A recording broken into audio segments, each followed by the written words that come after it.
ముందుగా వైఎస్ఆర్ కాంగ్రెస్ పార్టీ ఆవిర్భవించి 15 సంవత్సరాలైన సందర్భంగా ఈరోజు గౌరవ మన పార్టీ అధ్యక్షులు మాజీ ముఖ్యమంత్రి గారు జగన్మోహన్ రెడ్డి గారి ఆదేశాల మేరకు రాష్ట్రమంతటా కూడా ఈ వేడుకని జరుపుకోవడం జరిగింది. అందులో భాగంగా ఈరోజు నెల్లూరు జిల్లాలో ప్రతి ఒక్క నియోజకవర్గంలో అదేవిధంగా ఇక్కడ కాకాని గోవర్ధన్ అన్న గారి ఆధ్వర్యంలో ఈ వేడుకలు ఘనంగా జరిగినాయి.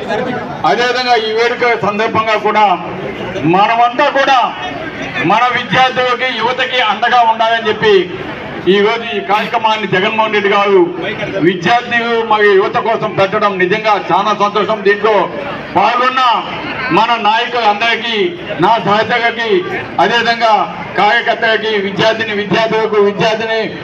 యొక్క తల్లిదండ్రులకు, అదేవిధంగా పేదలందరికీ కూడా నా ప్రత్యేక అభినందనలు తెలియజేస్తున్నాను. ముఖ్యంగా చంద్రబాబు నాయుడు గారు ఏ విధంగా విద్యార్థులని అదేవిధంగా యువతని మోసం చేస్తున్నాడో మనం ప్రతి ఒక్కరం కూడా చూస్తా ఉన్నాం.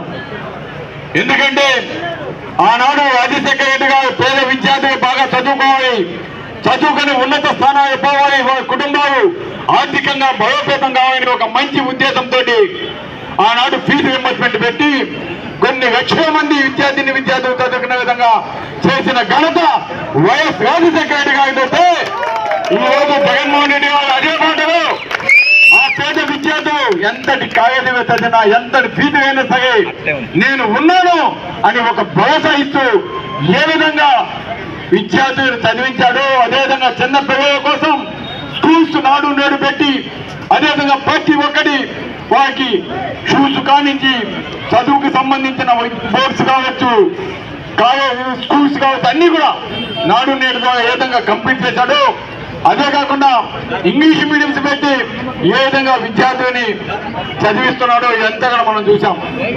అదేవిధంగా అనేక పథకాల ద్వారా వాళ్ళందరికీ కూడా ఏ విధంగా వారికి మంచి చేశాడో కూడా మనం చూసాం. కానీ ఈరోజు చంద్రబాబు నాయుడు గారు చూస్తున్నాం, ఇంగ్లీష్ మీడియం తీసేస్తానంటాడు, ఫీజు రింబర్స్మెంట్ సకాలంలో ఒక విద్యార్థులను ఇబ్బంది పెడతా ఉన్నాడు.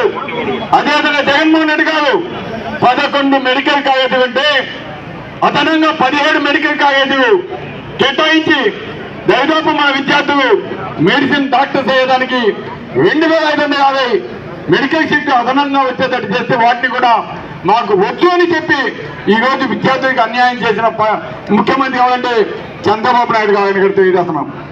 కాబట్టి ఈ విధంగా అటువంటి మెడికల్ కాలేజీని కూడా మరి ప్రైవేటీకరణ